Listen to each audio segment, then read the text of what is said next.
Hey, hey, hey, hey, hey. All right. Next book I had was this book. Probably this is not gonna work. I'm gonna have to start keeping the books. It's the book is called Educated by Tyra Westover. If you're into books and stuff, you've probably seen it. Okay, there it is. I mean, they keep talking. I see it advertised, so I was like, I want this book out. I do that from time to time. I'll go on Amazon, see the bestsellers or whatever. Had time to read it, checked it out. Pretty good, pretty good. I didn't see what all the hype was about. You know, basically, this lady, Miss Westover, she was raised in Idaho, I think. Idaho, north of Utah. They lived on a mountain. Her dad was like totally against going to public schools. He was like, this hardcore fundamentalist. He didn't believe in going to hospitals. What else? He didn't want the kids to go to school.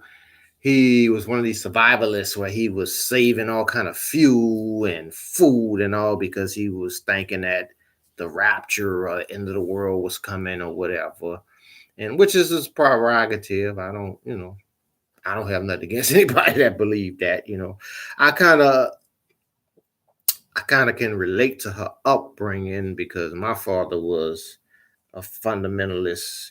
He's a Christian preacher. He didn't go that far to like, okay, we're not going to the doctor because we have faith. I've heard people like that affiliated went to church with him that had those views, but he wasn't like that, you know.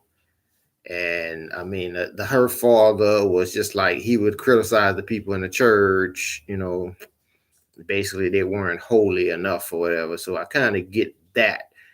She had some issues with her brothers and all, but these guys were, man, I guess they were Mormons, but they were like radical Mormons or whatever.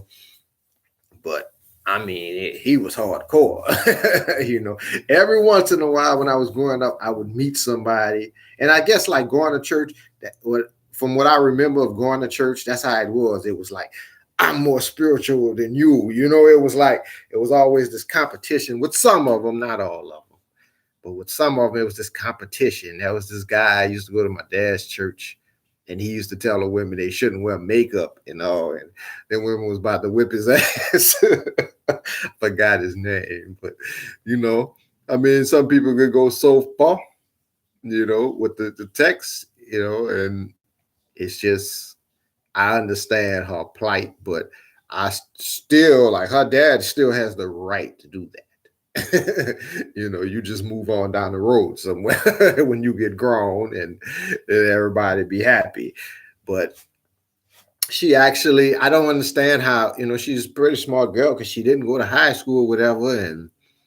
And she was able to enroll in BYU and was able to go to Cambridge in England and get a master's and a PhD. And some people would say that's white privilege, because they got black people that go to best schools and can't get that. But I'm sure she's talented or whatever.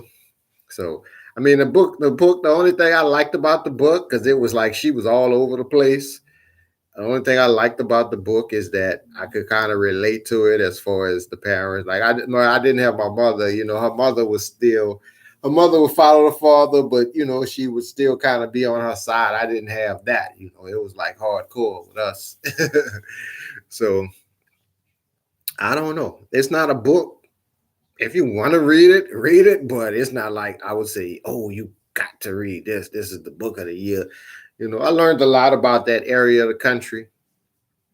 People live in that area of the country. I don't know what they call it, the Midwest. No, that wouldn't be the Midwest, the mountain or whatever. Before you get to California, some people call it flyover country. But yeah, there's people that really believe that. And a lot of people use this to say, oh, we should go in but I don't feel that way. I don't think we should go in and let those people live the way they want to live. And I guess that's the big thing. That was the thing with segregation in the South. It was like, well, this is the way we live. You can't come in here and change our ways.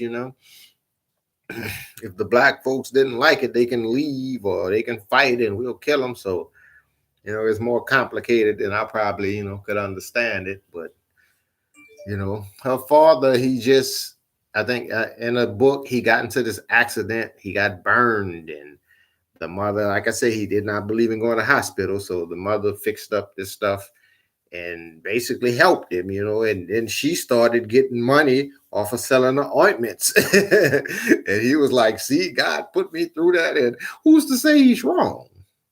You know? I think it should be kids that's raised like this. I think they should just keep their mouth closed for about 10 to 15 years, because when I was younger and I first left my dad, church and all, it's that anger. You got to get over that anger and realize that, people are people and they believe what they want for various reasons. You don't know that person's father. A mother could have been an atheist or a non-believer and brought them through hell. So they go all the way on the other side and just become this radical fundamentalist. You just never know. Or maybe they was raised like that and they brought in. So, and I talk to people on Twitter, a lot of atheists and agnostics, and I tell them, man, y'all got to get rid of that bitterness, man. And that's what this book, it has a lot of that. Like you could tell, like she's still kind of bitter and sad and hurt about what happened. But I mean, hey, you could have a lot worse circumstances than having a father there that was preparing for Y2K, because she talks about how the father prepared for Y2K and, trying to keep you a virgin until you're grown. I mean, there's worse things than that. But so I don't fault him as much as I used to. I call myself a non-bitter agnostic. Let them live. So, the book, they hyped it up. I didn't see it. Maybe I read it too fast. I didn't see why this was just no great thing. It looks like just the liberal media just try to hype it up so you can bash Christians or believers more.